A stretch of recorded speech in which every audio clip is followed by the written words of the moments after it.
Alright, so for today magre-repair naman tayo nitong starter ng Honda Civic na hatchback.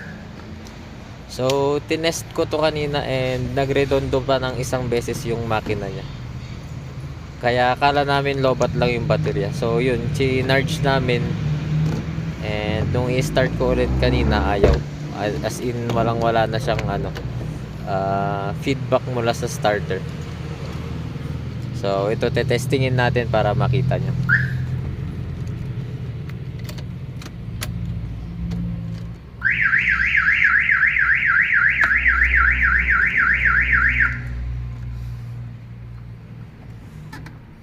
Ayan o, pag i-start natin siya, ayan, walang wala o. Pero kung mapapansin nyo yung ilaw sa dashboard, parang kumukurap, diba? Yun. Kaso yung starter ayaw umikot. And take note, kaka-charge lang natin yung baterya. So ito, check natin yung kanyang wirings. Yan, yung live wire nya. And also yung manggagaling sa sa ignition switch. Ito, yan socket na yan.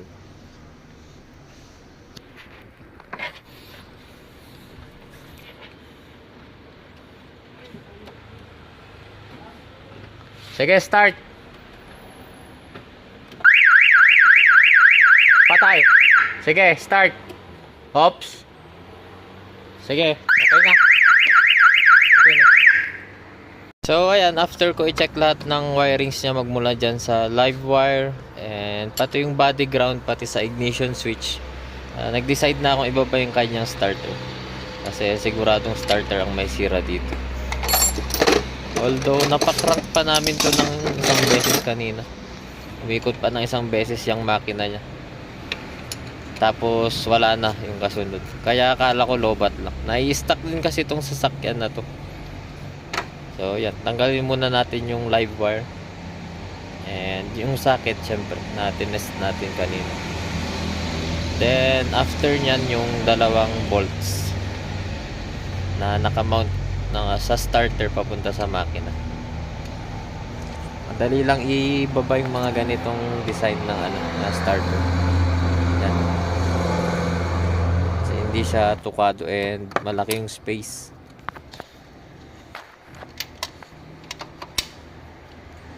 So yan yung unang bolt na nasa taas. Yan muna natin tanggalin.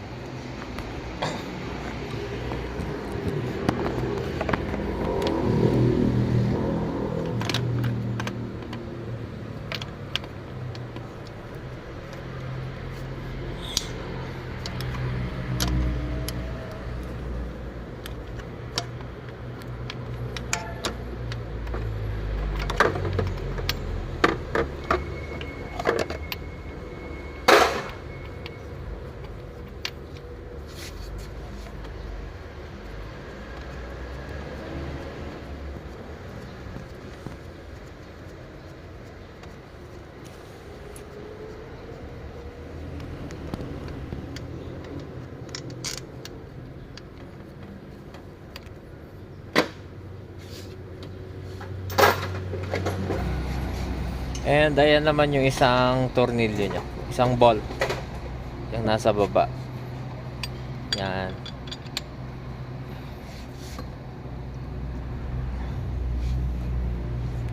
So pag natanggal natin yan, mahugot na natin yung starter.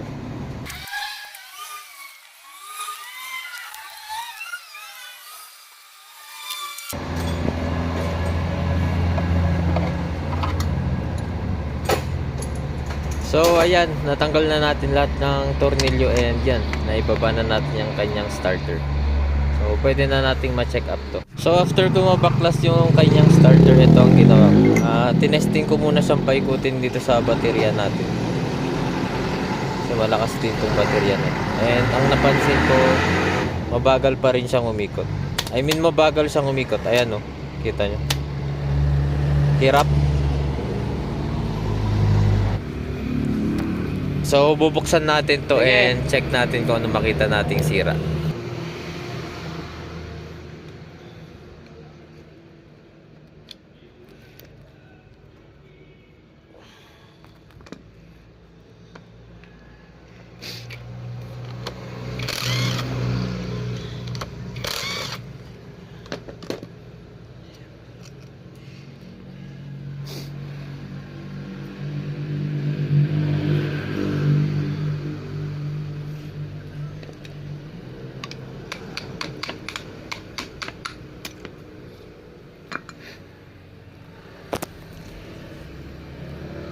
So yan, nabuksan na natin yung kanyang starter and ayan oh. Pansin nyo mahaba pa yung kanyang carbon brush. And chinek ko rin yung armature niya, which is good condition pa naman. So yan yung una kong hinala kasi, yung carbon brush tsaka yung armature.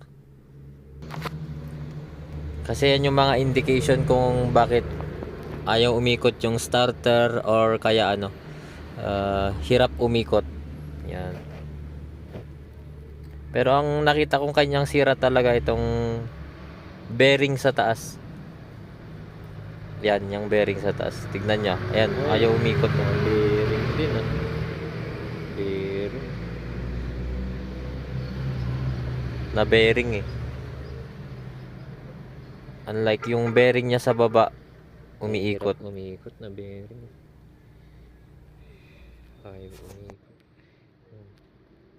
Tigas oh. Isa, okay. Okay, yung isa.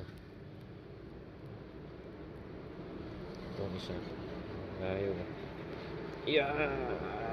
Ayaw maikot. Alright, so bali ang gagawin natin dito, papalitan lang natin siya ng bearing sa taas. Then, assemble natin. And testing ulit. Kasi yun lang talaga yung nakita kong kanyang sira. So talagang hirap lang niya mapaikot yung flywheel nung makina. Kasi syempre na bearing.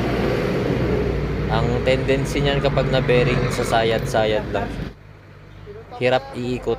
So sasayad siya dyan sa ano, field coil niya. Yan. Sasayad siya dyan.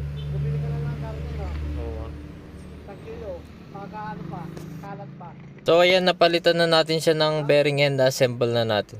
Sa pag-assemble naman, huwag niyong kakalimutan yung guide niya. Yan, yung may kanal na yan. Para mag-lock yung starter. Kasi pag hindi nyo naitapat dyan sa guide na yan, nakaangat siya. And banking yung ikot, sasayad siya. Yan.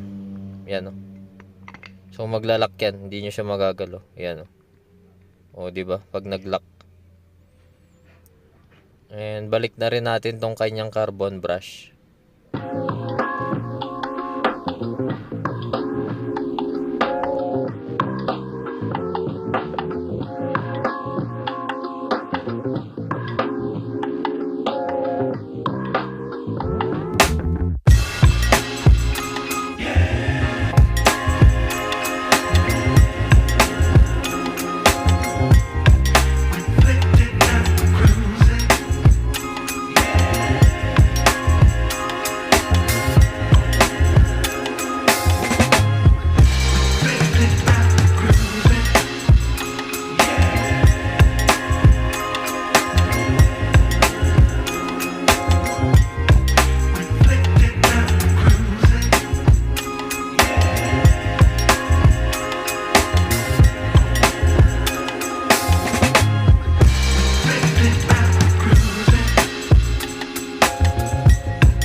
So na-assemble na natin and testing na natin siya. Yan. Oh, di ba napansin nyo ang bilis na umikot niya? Unlike kanina. So yan, sasalpak na natin to para matesting na natin kapag nakakabit. So yan, fast forward na, bale na salpak na natin tong kanyang starter and testing na natin siya.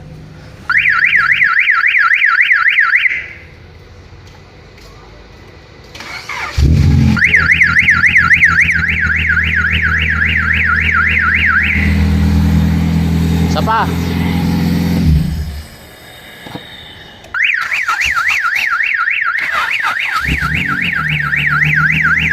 Eh, ngayong alarm. Ba't nag-a-alarm siya kahit may susi, no? Dapat. Isa pa. Alright, so all goods na yan mga man. Bale, yun lang. Na-bearing lang yung kanyang starter. And yan, na-test naman na natin siya ng ilang beses din. So, all goods na to.